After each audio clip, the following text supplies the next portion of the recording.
Listo. Muy buenos días, estimados participantes. Les doy una cálida bienvenida a Beloyer. Soy Emilia Tamayo y hoy tengo el placer de presentarles una sesión más del curso Fundamentos para un Estudio Jurídico, Estrategias y Consejos, con el tema Abordaje y Atención Jurídica con enfoque diferencial y de género, que será desarrollado por la distinguida doctora Claudia Castrillón, abogada de la Universidad de Medellín, experta en violencias basadas en género, enfoque diferencial, enfoque de género, diversidad y derechos humanos. Docente universitaria, formadora y conferencista, conciliadora en Derecho y métodos alternativos de resolución de conflictos. Muy bien, estimados participantes que nos acompañan a través del aula virtual, aquí en la plataforma de Zoom y en las redes a través de la transmisión en vivo o diferido, se les recuerda que pueden realizar sus preguntas durante la sesión, las cuales podrán ser entendidas por la doctora en el momento que mejor disponga. Finalmente, estimada doctora, estamos muy honrados por contar con su presencia el día de hoy y le agradecemos que haya aceptado nuestra invitación. Por otro lado, le cedo el uso de la palabra para que pueda iniciar con su presentación de hoy. Bueno, muchas gracias. Muchas gracias a Bill por haberme extendido esta invitación. La idea es que desde la experiencia profesional y de nuestra formación como abogados, sin importar en la latitud latinoamericana en la que nos encontremos, podamos encontrar una forma más amigable de ejercer nuestra profesión, que es el derecho. Como operadores jurídicos, la idea es que podamos expandir nuestro conocimiento con base en las experiencias y en los aprendizajes de los demás colegas. Entonces, para mí es un honor estar compartiendo esta plataforma con ustedes. Para BeLawyer es innovador de alguna manera proponer dentro de estos procesos de fundamentos de estudios jurídicos el innovar con los temas del enfoque diferencial y el enfoque de género. Por eso es muy bonito y por eso agradezco desde el corazón esta invitación. Bueno, más como les digo que un abordaje muy conceptual, yo les quiero compartir el día de hoy la experiencia en mi trasegar en el ejercicio profesional. ¿Y por qué? 20 años después de haberme graduado, me gradué en el 2004 de la Universidad de Medellín como abogada, y en estos 20 años de ejercicio profesional me perfilé en los últimos 8 años no más al ejercicio y la defensa de de los derechos humanos desde el enfoque de género y el enfoque diferencial. Es decir, yo tomo para mí, para el ejercicio de mi profesión, todo lo que tiene que ver con las personas en condición de vulnerabilidad especial. Esto está determinado por Buljus, está determinado pues como por muchos convenios y tratados internacionales, pero que de pronto en nuestra legislación doméstica o interna no tenemos muy claro. Entonces, la idea es hoy entender desde la latitud colombiana cómo así esa incorporación normativa para que podamos determinar claramente que existe un abordaje para una atención jurídica que tiene que especificarse con un tema de enfoque diferencial o transversalidad diferencial y de género. Yo les cuento entonces, en mi ejercicio profesional actualmente soy abogada, abogada de la Secretaría de las Mujeres de Medellín. Esta dependencia municipal atiende a todas las mujeres consideradas cisgénero, mujeres trans, eh, niñas y adolescentes en todos los procesos de vulneración de derechos, lo que tiene que ver con violencias basadas en género, todo lo que tiene que ver con violencias intrafamiliares, violencias sexuales, acosos sexuales en entornos laborales y en entornos educativos. Entonces, como con esa introducción de lo que hago, yo me he nominado a mí misma que soy la primera línea de atención de mujeres en condición de vulnerabilidad. Trabajo en el instituto, me, me llegan formular su denuncia por violencia intrafamiliar, violencia sexual o cualquier tipo de violencia basada en género. Y yo soy la persona que las derivo, las atiendo, analizo la condición de riesgo, si existe un riesgo inminente, un riesgo extraordinario, un riesgo extremo con una calificación, el primer filtro, por decirlo así, para garantizarle a esa persona víctima de violencia basada en género o de cualquier tipo de violencia que afecte sus derechos fundamentales, que se debe aplicar un enfoque diferencial y un enfoque de género para tal. efecto. Entonces, sean ustedes bienvenidos a esta conversación de abordaje y atención jurídica con enfoque diferencial y de género. Para podernos remitir específicamente a la protección de los derechos humanos y de los derechos fundamentales en el Estatuto colombiano, que es reglado por nuestra Constitución política, tenemos que determinar tres aspectos fundamentales. Estamos ubicados como Colombia en un Estado social de derecho. ¿Esto qué nos lleva? Nos lleva a que seamos suscriptores y aplicadores jurídicos completos de las convenciones y de los tratados internacionales, de los objetivos de desarrollo sostenible que se ha formulado para la humanidad de la ONU y todo el proceso de dignificación y de respeto por la dignidad humana. Es así entonces que el Estado social de derecho nos va a configurar un marco normativo en el que van a estar preponderantemente ingresadas a nuestro ordenamiento los tratados y los convenios internacionales, la constitución política, las leyes, los decretos, las circulares, resoluciones y demás órdenes de nuestro estatuto. Pero esto no puede ser viable si no integramos nuestro sistema normativo a los principios fundamentales y los principios fundantes del derecho. Para hablar de la transversalidad del enfoque de género, hay tres conceptos y principios fundamentales que necesitamos. Uno, el desarrollar principalmente el concepto de la dignidad humana. ¿Qué es la dignidad humana? Es aquella facultad del ser humano, la atribución del ser humano, que es la esencia de sí mismo, y que si se afecta a esa esencia de sí mismo, se le vulneran los derechos y hace que esa persona no pueda convivir en sociedad porque se le están coartando o se le están dando no accesibilidad al respeto de los derechos. El principio de la equidad, claro, una vida libre de violencias y discriminación, como dice la ONU en su objetivo de desarrollo sostenible más importante. Requerimos y necesitamos un mundo, una humanidad que sea equipar, no que sea igualitaria, que sea equipar. Y el principio de participación, todas las personas tenemos derechos en cuanto a la participación en la creación de las políticas públicas, en la creación de los mecanismos, las pautas, las herramientas, los protocolos, las guías de atención. Por eso es que en el principio de la integración y de la participación se hace necesario darle esta conceptualización de la perspectiva de género, la transversalidad del enfoque de género, porque es así que yo garantizo en todos los procesos en los que la norma jurídica se va a aplicar, que se me garantice a las eventuales víctimas o a las personas que están interviniendo en un proceso o en un trámite, incluso trámites no judiciales como trámites administrativos, trámites conciliatorios, que la transversalidad del enfoque de género siempre va a estar aunada o ligada al principio fundamental de la dignidad humana. Es así entonces que para el abordaje completo de las violencias basadas en género, necesitamos establecer como primer filtro cuáles son ese contexto de esa persona, de esa víctima que generalmente llega a nosotros como operadores jurídicos en calidad de víctima. ¿Cómo analizamos nosotros como operadores jurídicos estas condiciones de vulnerabilidad especial? Y cómo yo aplico las condiciones de vulnerabilidad a nuestro marco jurídico, a nuestro marco normativo. ¿Cómo yo, bajo esas condiciones y contextos propios de una víctima o de una persona que quiere acceder a la justiciabilidad de un país mediante el ejercicio de una denuncia de un delito o de una acción civil de reparación, cómo puedo entonces yo integrarme en una transversalidad de enfoque de género para que las políticas públicas estatales se alíen de manera multisectorial y multidisciplinaria con esta aplicación de la perspectiva de género? ¿Cierto?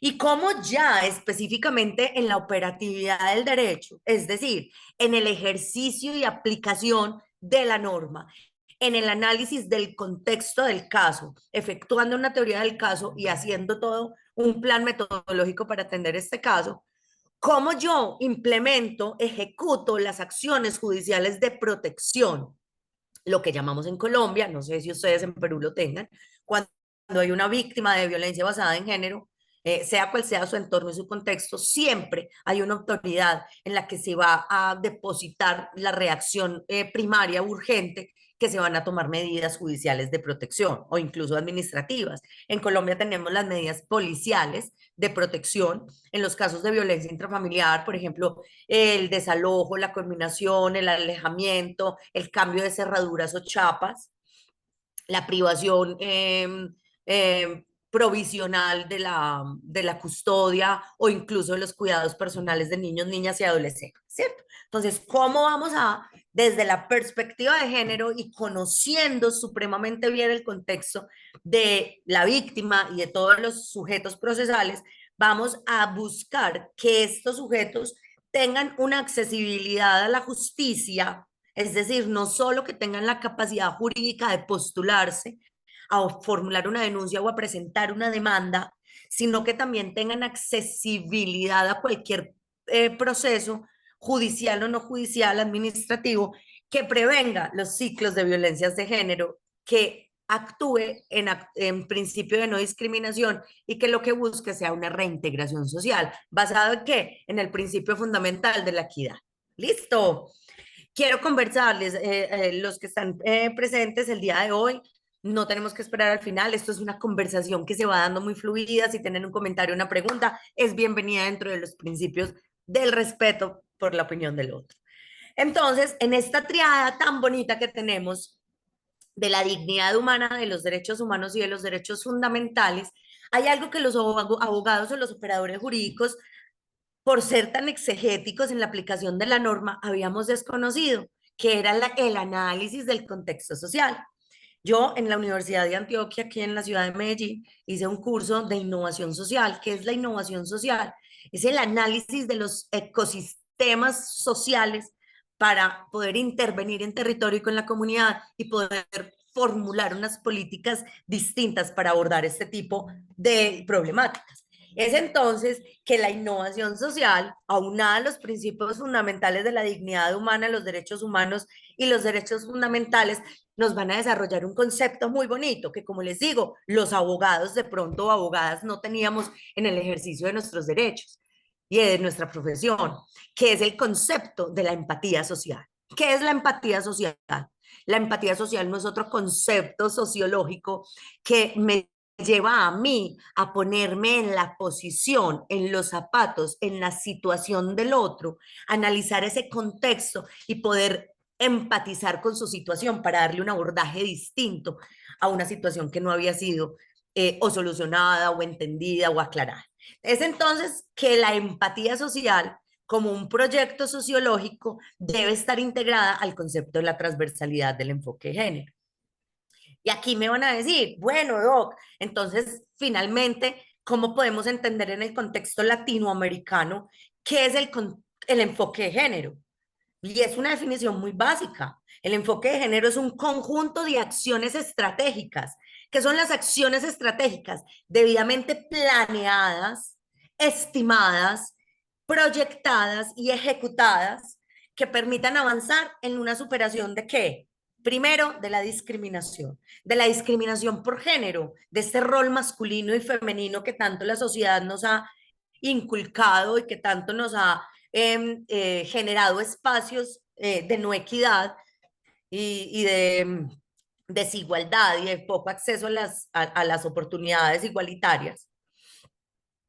¿Para que cuando superemos esa discriminación, garanticemos el ejercicio de todos los derechos de las mujeres? Como les digo, no hablo de género, hablo de mujeres que sean autorreconocidas dentro de sus identidades sexuales como tal. ¿Listo?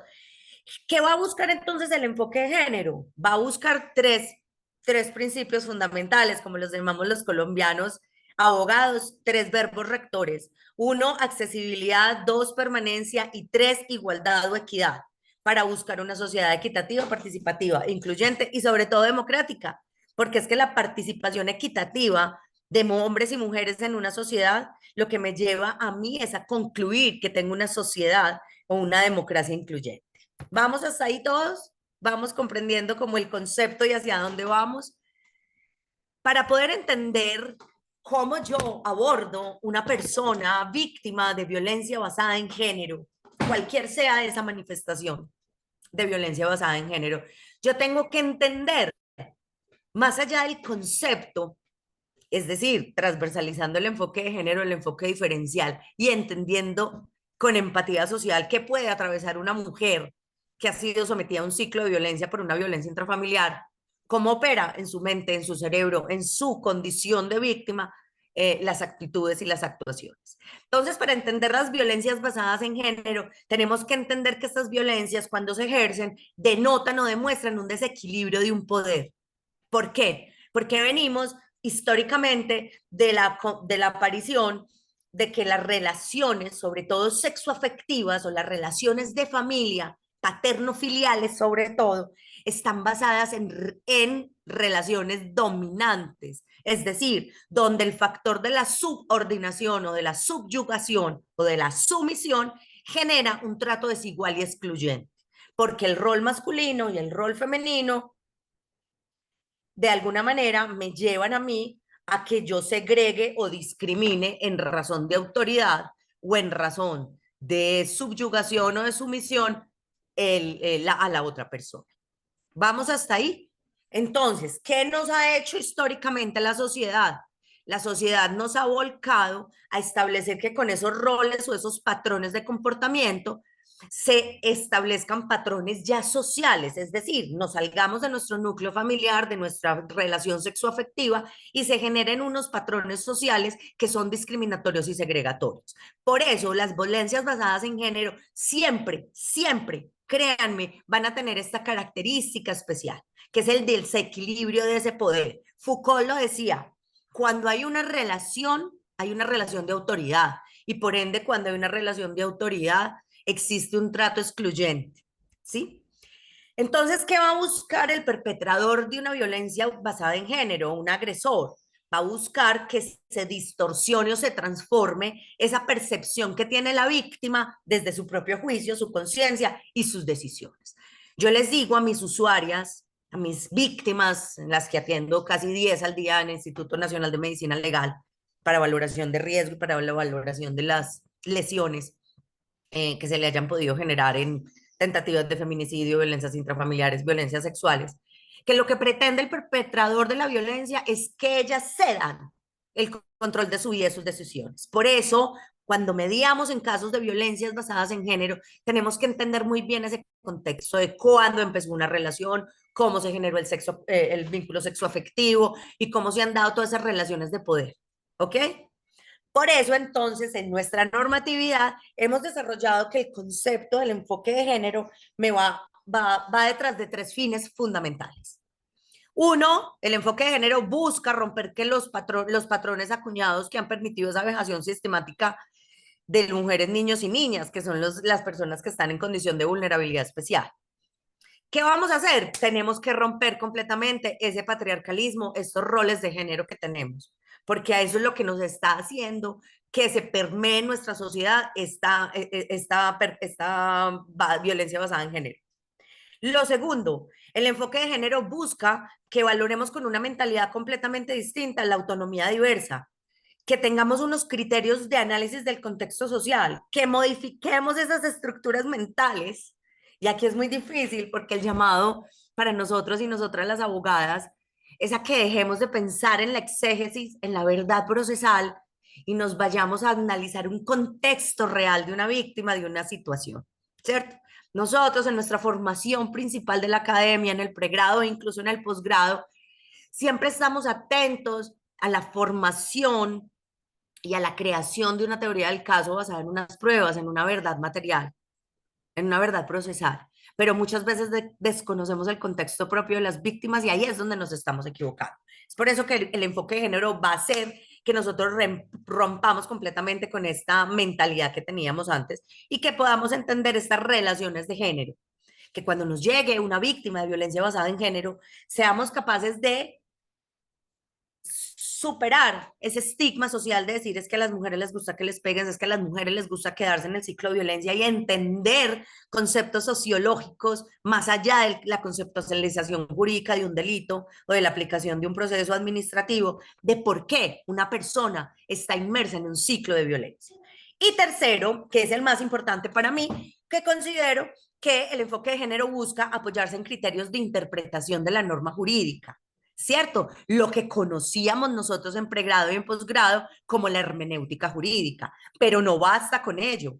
Ya la normatividad, la aplicación del enfoque de género me hace un llamado especialísimo a que yo me apoye en criterios de interpretación, pero basados es en el contexto propio de la víctima, en el contexto social, en lo que está viviendo, donde reside, en el marco de su conflicto, ¿cierto? Entender absolutamente como operadores jurídicos cómo, qué circunstancias rodean el asunto, cuál es mi ecosistema social que voy a enfrentar para poder darle solución a un conflicto. Es así entonces que la primera labor que yo hago como la primera línea de atención de mujeres en condición de vulnerabilidad es hacer un encuadre. Lo primero es encuadrar. Muchas veces llegan mujeres en las que apenas están superando un trauma emocional, ya acaban de pasar por los primeros auxilios psicológicos. Por eso es tan importante, nosotros en Secretaría de Mujeres trabajamos en dupla psicojurídica. ¿Esto qué quiere decir? Abogada, psicóloga para hacer afrontamiento psicológico y emocional del trauma, y jurídica para poder abordar todo el caso, ¿cierto? Entonces, el encuadre del tipo de la violencia de género me permite a mí categorizar ese tipo de la violencia y poder con eso establecer una ruta y un programa de acción que me pueda, primero, proteger la víctima y segundo, acceder a una justiciabilidad pronta, ágil, eficiente y oportuna. Es así entonces cuando yo recibo la víctima y caracterizo, hago como su mapeo, como una actora, como un actor o una actora de este caso, yo tengo que encuadrar esa violencia. Generalmente yo como hago en un abordaje, en una escucha activa, le doy un sinfín de posibilidades a esta persona para que ella o él, dentro de su medida de identificación y tipología, vaya identificando cuál ha sido la violencia que se ha ejercido en su contra. Entonces es así como mediante una entrevista articulada, muy sensible, sin lugar a revictimizar, yo cuestiono, identifico y hago una tipología de cuáles son las verdaderas lesiones, las verdaderas afectaciones que sufrió esta víctima y cómo las encuadro dentro de la tipología de la violencia, verbal, física, psicológica, sexual, económica o patrimonial, si estas son amenazas, si es una violencia sexual cibernética o ciberviolencias, y si es una sextorsión, una pornovenganza, una difusión de contenido íntimo, ¿cierto? Yo tengo que encuadrar como abogado o abogada cuál es la tipología de esta violencia. Lo que hace que yo no pueda desconocer que más adelante en los procesos se puedan ampliar este tipo de listados de violencias, porque recordemos, cuando vamos a atender a una víctima, esa víctima es ya sobreviviente de un hecho que la marcó y que le permitió de alguna manera superarse a que sea una persona sobreviviente. Pero si yo no identifico ese tipo de violencia, es muy difícil que yo pueda o proporcionarle a esa persona una ruta de atención idónea para que esto.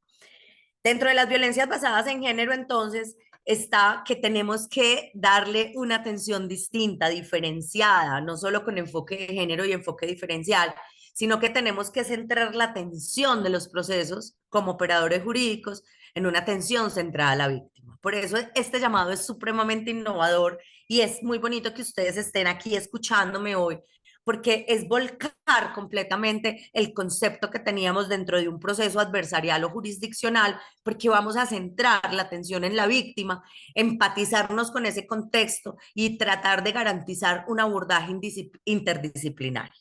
Procesos de intervención psicosocial, atención en dupla psicojurídica y todo un abordaje que me permita a mí que esta persona pueda acceder dentro de la medida de sus posibilidades al manejo del trauma generado por la violencia basada en género. Aquí hay dos situaciones específicas que siempre hemos analizado. ¿Por qué las violencias basadas en género se perpetúan en la sociedad? Por dos características especiales. Una, que es la medición de la tolerancia social, es decir, hemos adoptado para nosotros manifestaciones de violencia y las hemos normalizado. Hemos tolerado absolutamente todo tipo de ejercicio de violencias en nuestra sociedad y las hemos normalizado. Por ejemplo, en Colombia tenemos un adagio popular en que las peleas de pareja o los trapitos sucios, queriéndonos decir a los conflictos de pareja, se lavan en casa. Eso quiere decir que las problemáticas de la violencia intrafamiliar las concentrábamos en el hogar y no les dábamos un abordaje social.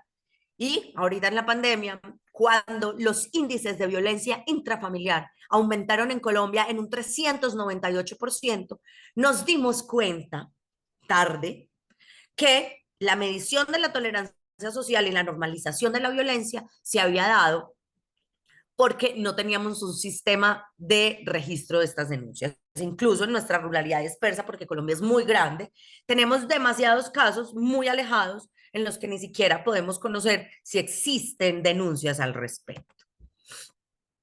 Yo quiero que para que demos un abordaje mucho más centrado en la víctima, que es lo que yo les estoy promulgando, invitando y queriendo que ustedes se sumen a esta causa mundial, es que entendamos por qué. Entendamos ese porqué del ciclo de violencia, el porqué ese adagio popular, las mujeres les gustan que las golpeen, es que las mujeres les gusta que las maltraten, es que una mujer no va a salir de un ciclo de violencia. Entonces yo creo que es hora, abogados y abogadas, queridos colegas, que entendamos más allá que en la aplicación de la norma o en la comisión de un delito o en la fractura de una normatividad, está el sentir sociológico y está el sentir psicológico, está la psique de la persona y está su contexto social. Y aquí es que yo les invito a que invitemos multidisciplinariamente a la sociología y entendamos desde los principios de la sociología por qué se da un ciclo de violencia de las denominadas violencias basadas en género, es decir, violencia intrafamiliar, violencia sexual, acoso sexual, por un término muy claro de una investigación que se hizo en los 70. Imagínense que un sociólogo que se llamaba Seligman, al analizar todos los ciclos de violencia intrafamiliar, quería entender por qué estas mujeres, que eran en su gran mayoría las víctimas de violencia intrafamiliar, no ejecutaban ningún acto de protección o de defensa en estos ciclos de violencia. Imagínense que hizo un experimento al que llamó, pues, el que conocemos ahora, varios años después, como el síndrome de la rana hervida. ¿Qué es el síndrome de la rana hervida? Es la investigación sociológica que hizo Seligman en un laboratorio para explicar el comportamiento. Y ahí nos derivó en este síndrome de la rana hervida. No sé si ustedes sepan cómo fue este experimento. En un laboratorio, en dos recipientes, con un mechero sin encender, se aplicó un poco de agua. En un recipiente se depositó una rana. Cuando el agua estaba fría, se prendió el mechero. El agua se fue calentando, fue tibiándose de a poco, se fue calentando hasta llegar al punto de ebullición, y al llegar al punto de ebullición ya esa agua le hacía mucho daño a la rana, pero como la rana había estado ahí desde el principio, no notó los cambios de temperatura porque fueron sutiles para ella y murió quemada por el agua en ebullición. La otra parte del experimento fue las mismas condiciones, el mismo mechero, el mismo recipiente con agua, la misma otra rana, pero en este experimento sí se esperó a prender el mechero, el agua llegó hasta el punto de ebullición y estando el agua del punto de ebullición se lanza la rana y la rana al entrar en contacto con el agua caliente inmediatamente sale del recipiente. ¿Esto qué nos lleva a hacer un análisis sociológico? A un concepto que lo ha definido Seligman como una condición o como un síndrome que se llama la indefensión aprendida, que no es otra cosa distinta, que ya nos lo mostró la rana, a que cuando nos habituamos a una condición adversa, es decir, nos sostenemos en ella, perdemos la capacidad de reaccionar y de evitar ese peligro. Por eso entramos en una indefensión que nos lleva a tres situaciones distintas que me van a generar a mí que la proclividad como víctima de vivir una agresión sea más alta, que es la pasividad, la capacidad de no evitar y la capacidad de soportar. Cuando una mujer o una persona está sumida en un ciclo de violencia, se ha habituado a él y ha perdido la capacidad de tenerse fe en sí mismo para salir de esto. ¿Esto qué me va a generar a mí? Que cuando a mí me llega la víctima de violencia basada en género, esta víctima no encuentra ningún tipo de oportunidad para cambiar la situación. o para impedir el hecho victimizante. Es decir, chicos y chicas, a mí me llegan mujeres o personas vulnerables, golpeadas, agredidas, violentadas, abusadas sexualmente, completamente paralizadas. ¿Paralizadas por qué? Por el miedo, por el trauma y por la indefensión aprendida. Esto me va a generar a mí a que yo tenga que desarrollar ciertas técnicas, habilidades y circunstancias para atender a esta mujer o esta persona en esa condición de ciclo de violencia. Porque lo que más me va a repetir es que siempre estuvo en procesos de invalidación, de manipulación y de chantaje emocional. Cuando ustedes aborden una víctima de violencia basada en género, estas tres condiciones siempre van a estar presentes. Se los digo yo que atiendo 10 mujeres al día. El chantaje, la manipulación emocional, la invalidación, la crítica, los malos tratos, siempre. Eso entonces, ¿qué va a generar en la víctima? Una autoestima pendular. ¿Qué es una autoestima pendular? Que va a depender su autoestima y su autorreconocimiento del reconocimiento del otro. Por eso son mujeres o personas vulnerables, pero que no tienen un sistema de creencias propio, de autovalidación propio y que dudan de sí mismos porque han estado sumidos a estas críticas y a estas invalidaciones dentro de una relación. Es así entonces que una víctima de violencia de género tiene una pérdida de autoconcepto y de autoeficacia. Es decir, a mí me llegan personas que dicen, es que yo no sé nada, yo no valgo nada, yo no sé nada, yo ya no quiero hacer nada, yo ya no sé hacer nada. Creer no ser capaz. Ese es el principal reto que tenemos los abogados y las abogadas cuando abordamos víctimas de violencias de género. El usted decirle a esa usuaria o a esa usuaria, usted sí puede creer en sí misma, usted sí puede salir de ese ciclo de violencia, usted puede sobrevivir a esa violencia e incluso la puede superar. Entonces aquí es un diagrama muy bonito para que entendamos el por qué el ciclo de violencia se repite y se repite y se repite. Entonces, esto nos va a llevar a que la triada, yo le digo la triada, aquí la diagramamos en un círculo porque es un ciclo, pero a mí me gusta diagramarla también como una triada en un triángulo, porque en un triángulo hay dos bases que me sostienen el ciclo de violencia. Uno, la fase de la explosión violenta y dos, la acumulación de la tensión. ¿Por qué? Porque eso es lo que me da a mí el dinamismo del ciclo de violencia. Hay una tercera que es la luna de miel o el arrepentimiento, ¿cierto? Entonces, la fase uno es la que llamamos la acumulación de tensión. Yo le digo a mis usuarias, usted en su relación se sentía como pisando cascaritas de huevo, no sabía en qué momento podía detonar y cómo podía detonar esa persona y con eso generar una explosión. Personas, víctimas que están acostumbrados a niveles de cortisol altísimo, a niveles de estrés grandísimo, a vivir incluso resguardados y protegidos en su casa de miedo de que su pareja o de su familiar explote. La fase 2, es la fase de la explosión violenta. Esa explosión es generalmente una demostración de violencia física, verbal, en la que genera acciones violentas y lo que generalmente buscan los perpetradores de las violencias basadas en género es ejemplificar o darle lecciones. Eso que genera en la víctima una condición de inestabilidad emocional porque sabe que en cualquier momento esta persona va a explotar de manera violenta. Pero ¿qué pasa? El perpetrador de una violencia basada en género no se va a quedar en una explosión violenta. Yo no puedo vivir en una explosión de ira acumulada durante varios días.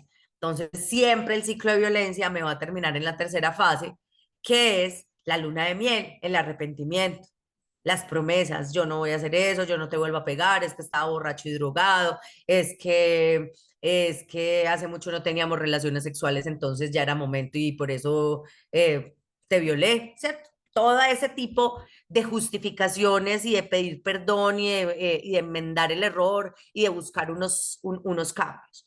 Es así entonces como un ciclo de violencia se me va a perpetuar. Miren que es un ciclo. ¿Qué es un ciclo? Un círculo que se repite y se repite y se repite.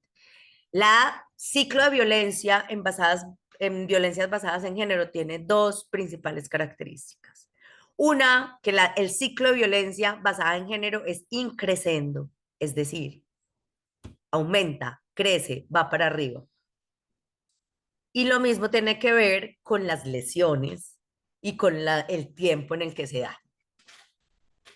Antes, y les digo antes, encontrábamos que la violencia escalaba a veces de manera sutil, de agresiones verbales o malas palabras, a, a maniobras de descalificación, de mutismo, como toda esta presión psicológica, chantaje emocional, y ya luego escalaba en violencia física, como estrujones, Canela, ya escalaba en violencia física, como estrujones, como aladas de pelo, como puños, como golpes, luego se escala en patadas, ahorcamientos, incluso uso de armas blancas de fuego, maniobras para intentar lanzar desde alturas, terrazas, pisos, edificios a estas personas.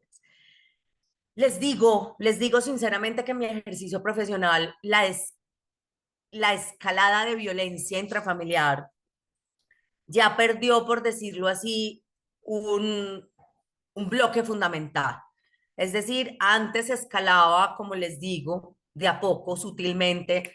Ya les digo que de las 10 mujeres que atiendo diario, mínimo 4 tienen como mecanismo causal de la lesión el ahorcamiento.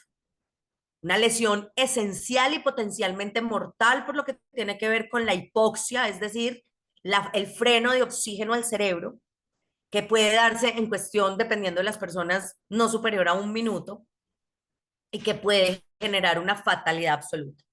Este mecanismo causal de la lesión, del ahorcamiento en las violencias intrafamiliares, me lleva a concluir sociológicamente que esa escalada de violencia ha perdido sus primeros dos eslabones fundamentales, que eran las agresiones verbales o las agresiones psicológicas. Es decir, el ciclo de violencia está tan detonado en nuestro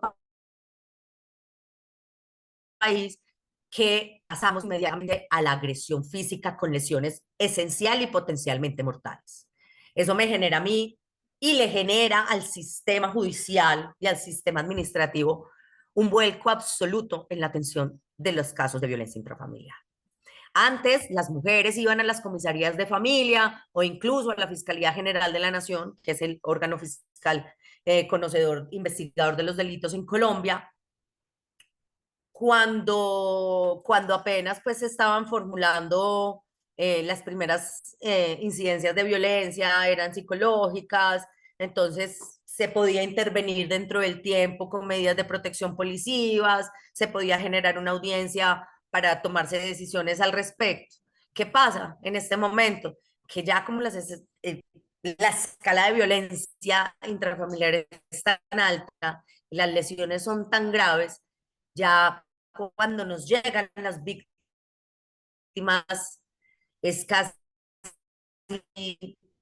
imposible para nosotros generar una protección de esa presunción de vulnerabilidad, porque nos ya valoración del riesgo, en riesgo extremo, en riesgo crítico de valoración para feminicidio. Entonces les digo que la atención aquí se nos ha volcado porque ya casi no abordamos este tipo de violencias psicológicas o agresiones, por decirlo así, mínimas, sin minimizarle el tipo de agresión, sino que ya nos llegan unas escaladas de violencia grandísimas. ¿Listo? Estamos hasta aquí. Para que terminemos entonces, como de darle una complementación a cómo los operadores jurídicos abordamos estas víctimas, tenemos que entender qué les afecta, ¿cierto? Yo tengo conversaciones con mis usuarias dentro de los primeros 10, 12 minutos, siempre les abordo su contenido emocional, es decir, cómo yo desde el punto del análisis de su contexto puedo explicarme qué vive esa persona, ¿cierto? Y siempre una víctima basada en género tiene que estar, como les dije previamente, desarrollando una estima pendular. Es decir, su autoestima no depende de sí misma, sino que depende de las condiciones de agresión del otro. Qué tristeza, ¿cierto?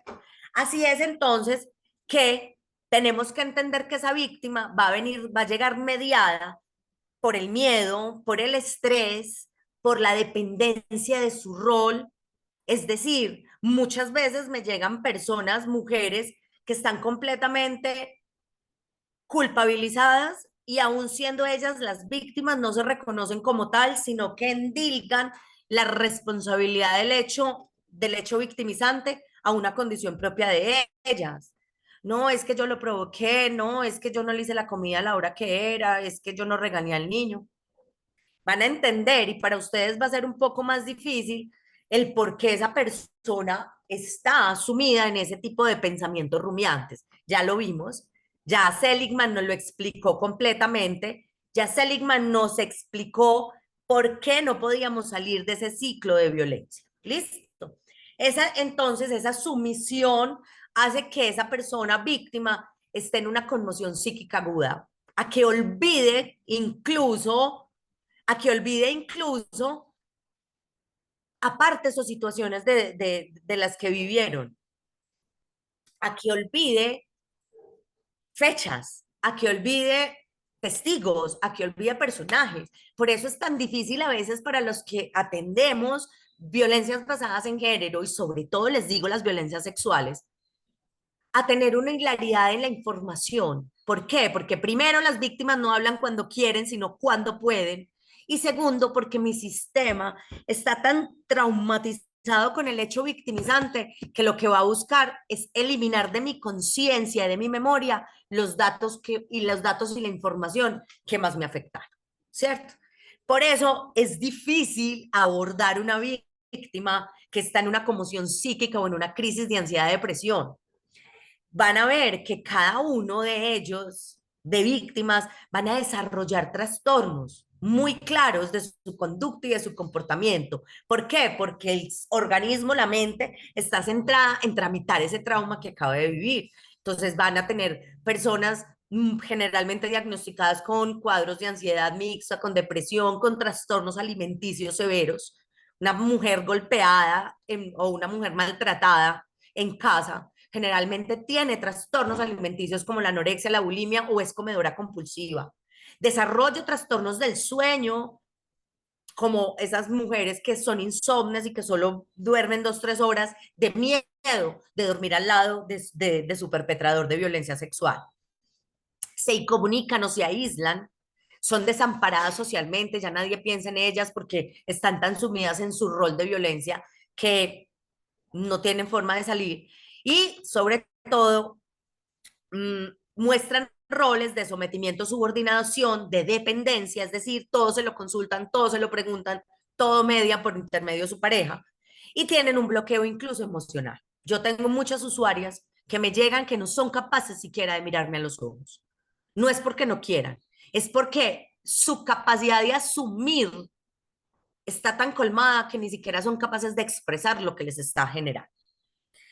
Eso los lleva a la culpabilización y a la desmotivación. Es decir, y aquí es muy importante que ustedes lo sepan, la, casi un 30% de las mujeres víctimas que inician procesos de reparación, procesos de renuncia, de denuncias de su delito, de su hecho delictivo, desisten del proceso por la revictimización, porque no creen en la justicia, porque se cansaron de eso, porque son proclives nuevamente a volver con el victimario. Entonces yo necesito dentro de mi abordaje completo de la víctima, entender cómo puede llegar a desmotivarse dentro de un proceso y puede desistir de ese proceso, ¿cierto? Y es muy desmotivador para nosotros como abogados, operadores jurídicos, entender que una persona que denunció, que tiene su valoración de riesgo, que tiene su valoración de daño corporal, que tiene sus medidas de protección, que incluso ya ha accedido a una audiencia en comisaría de familia y ya se falló en contra de su perpetrador con un fallo en violencia intrafamiliar, pero que no ve más garantía para su vida y para sus hijos y retorna al lugar donde se ejerció ese ciclo de violencia. Entonces es ya menester de nosotros como operadores jurídicos darle las herramientas a esta víctima, no solo para que salga del ciclo de violencia, sino para que se cumplan dos principios fundamentales y derechos y garantías de las víctimas, que son el derecho de no revictimización, no confrontación, el de la garantía de no repetición y el de resarcimiento o reparación. Miren y analicen dentro del abordaje que ustedes han hecho de sus usuarios, como en el ejercicio del derecho, si tú le garantizaste a ese usuario, a ese cliente, a esa persona que estás atendiendo, esas cuatro garantías fundamentales como víctima. La no repetición, la garantía de reparación o restauración, la no revictimización y la no confrontación, ¿cierto? Es muy importante que tengamos como punto muy claro que busca una víctima. Una víctima principalmente busca que reconozcan que le generaron ese daño y que nunca más se lo vuelvan a hacer. Y usted no puede solo, como operador jurídico, emitir unas medidas de protección provisionales, pero desconocer qué vaya a pasar y a futuro no poderle garantizar la no repetición de esa víctima. Dentro de las afectaciones que habíamos analizado para las víctimas de violencia de género, también se van a encontrar ustedes como operadores jurídicos que las víctimas, en su gran mayoría, tienden a proteger a su agresor o tienden a ejercer conductas de aplazamiento. No, sí, yo lo demando, pero el otro año no, es que él está así porque está estresado, pero cuando el otro año se pensione por vejez, va a ser más tranquilo. Las conductas de aplazamiento siempre van a estar así y es por eso que es muy importante que la dupla, es decir, la psicojurídica, le haga entender a la víctima eso, que el hecho de aplazar o de proteger a su agresor o incluso de clandestinizar el abuso, es que me pegó porque yo me lo merecía, o me pegó pero dejemos eso callado que nadie se dé cuenta, genera una justificación de ese agresor ante un entorno familiar y social. Y lo que hace es que los demás miembros de la sociedad o de la familia ignoremos o menospreciemos esa conducta del agresor, que nos lleva a la primera presentación que hablamos, que fue la normalización de la violencia y los niveles de tolerancia social. Ahí vamos, miren que todo está conectado con el principio y todo está conectado con el principio de la dignidad humana. Entonces, dentro de la principal afectación de una víctima de violencia basada en género está la distorsión o la transformación de la percepción de esa víctima frente a qué, a su propia condición, a su juicio, a su conciencia, a su memoria, va a tener episodios disociativos, a su falta de credibilidad, de confianza, de autoestima. Aquí en Colombia, tristemente, los jueces y los fiscales demeritan mucho la versión o el dicho de la víctima porque entra en incongruencias. Claro, una violencia sexual en la que estabas en incapacidad de resistir, fue a las 2 de la madrugada con 3 perpetradores, ¿cómo vas a tener una conciencia completa y absoluta de cómo sucedieron los hechos?